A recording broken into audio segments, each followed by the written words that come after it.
Burn injury एक perfect trauma है। ये ना ही आपको अक्यूट डिस्कम्फर्ट और पेन देता है, बट बाद में भी एक स्कार छोड़ के जाता है जो जिंदगी भर आपको उसकी याद दिलाता है। और आज के इस वीडियो में हम डिस्कस करेंगे different types of burn scars and उनके पॉसिबल मैनेजमेंट के बारे में। हाय, मैं हूं डॉक्टर साहिल नियाजी। मैं SB एस्थेटिक्स गुरुग्राम में एक प्लास्टिक सर्जन हूं। सो जब भी बर्न इंजरी होती है, बहुत सारे फैक्टर्स होते हैं रिस्पॉन्सिबल स्कारिंग के लिए। किस तरह से बर्न हुआ, कितनी डेप्थ पे हुआ, किस बॉडी पार्ट में बर्न हुआ, क्योंकि कोई भी दो स्कार्स एक जैसा बिहेव नहीं करते हैं। अगर हम स्कार्स को ब्रॉडली कैटेगराइज करें, सो इसमें सबसे पहले होते हैं हाइपरट्रोफिक स्कार्स, यानी वो स्कार्स जो कि बहुत मोटे हो जाते हैं, काले हो जाते हैं और उठ जाते हैं, जो कि बहुत हार्ड होते हैं। इसके बाद आते हैं एट्रोफिक स्कार्स, जिसमें स्कार्स जो हैं पतले होते हैं लेकिन बैठे हुए या धसे हुए होते हैं, जिसमें नीचे का टिश्यू खत्म हो जाता है। इसके बाद आते हैं कीलॉइड्स, यानी वो स्कार्स जो अपने एरिया से ज़्यादा फैल के सब जगह बढ़ जाते हैं। और लास्ट में आते हैं कॉन्ट्रैक्चर्स।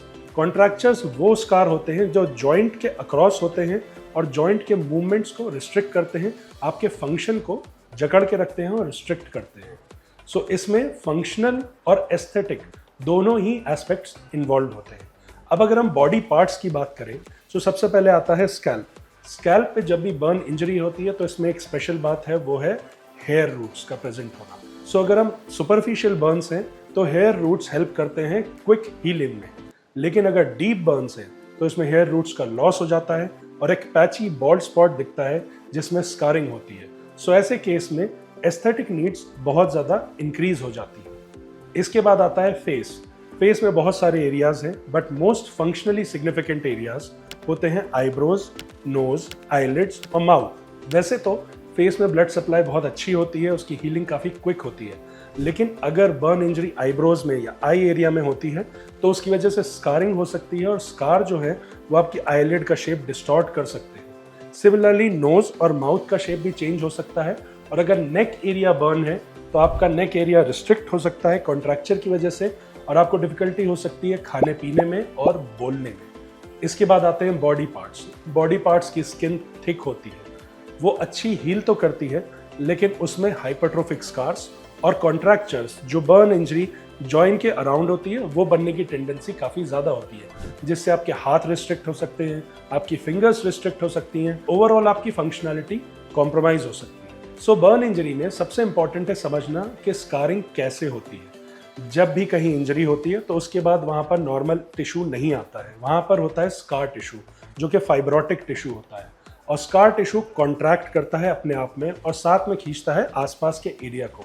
अगर हम ट्रीटमेंट की बात करें तो सबसे पहले ज़रूरी है कि बर्न इंजरी के फ़ौरन बाद आप एक प्लास्टिक सर्जन को विजिट करें, ताकि अक्यूट बर्न इंजरी का प्रॉपर मैनेजमेंट हो सके। Regular dressings, infection prevention, proper diet का होना, उसके साथ साथ अर्ली सर्जिकल इंटरवेंशन जैसे कि ग्राफ्टिंग, जो बर्न इंजरी के स्कार्स को बेटर करते हैं, कॉन्ट्रैक्चर्स को प्रिवेंट करते हैं। उसके बाद जब हीलिंग हो जाती है तो earliest and aggressive scar intervention burn injuries में बहुत ही ज़्यादा इंपॉर्टेंट है। Silicone gel sheets, hypertrophic scar का ट्रीट करना, massage therapy, physiotherapy, compression garment, face में, बॉडी में, ये सब जगह बहुत ही ज़्यादा ज़रूरी है। इसके बाद आते हैं सर्जिकल इंटरवेंशंस। अगर कोई भी जॉइंट कॉन्ट्रैक्टेड है तो उसको रिलीज करना और वहाँ पर ग्राफ्ट लगा के उसको फंक्शनैलिटी देना, ये बर्न इंजरी में स्कार्स को रिहैबिलिटेट करने का बहुत ही इंपॉर्टेंट एस्पेक्ट है। इसके साथ साथ आता है, जैसे मैंने स्कैल्प में बताया था, अगर हेयर लॉस होता है, अगर छोटा एरिया है तो उसे हम डायरेक्टली क्लोज कर सकते हैं। अगर एरिया बड़ा है, सो ऐसे केस में हम स्किन को एक्सपैंड करके एक्सपैंडर्स के थ्रू उसको एडवांस कर सकते हैं और बर्न एरिया को भी हेयर बेयरिंग एरिया से कवर कर सकते हैं। सिमिलर मेथड हम फेस में भी यूज़ कर सकते हैं, जहाँ के एस्थेटिक नीड और भी ज़्यादा होती है।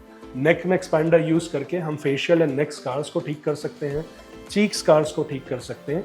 इनफैक्ट बॉडी में, स्पेशली फीमेल्स में, ब्रेस्ट को, जहाँ पर ब्रेस्ट बड्स जो है वो स्कार टिश्यू के नीचे दब जाती हैं, वहाँ पर हम कॉन्ट्रैक्चर रिलीज करके ब्रेस्ट को भी ओपन अप कर सकते हैं।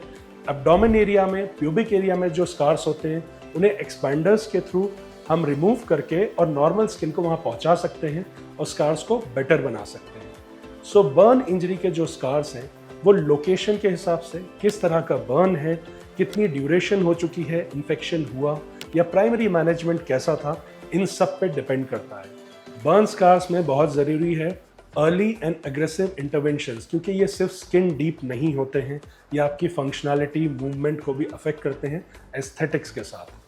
अगर आपको ये वीडियो इन्फॉर्मेटिव लगी हो तो इसे ज़रूर लाइक करें, शेयर करें अपने फ्रेंड्स एंड फैमिली के साथ, या कोई भी जो बर्न इंजरी से सफ़र कर रहा हो या बर्न स्कार्स से सफ़र कर रहा हो। आपके कोई भी डाउट्स हैं बर्न स्कार्स से रिलेटेड, सो उसे कमेंट बॉक्स में मेंशन करें, हम उन्हें आंसर करेंगे। हमारे चैनल SB एस्थेटिक्स को सब्सक्राइब करें, नोटिफिकेशन बेल आइकन को क्लिक करें ताकि आगे आने वाले कोई भी वीडियोस मिस ना हो। Thank you for watching.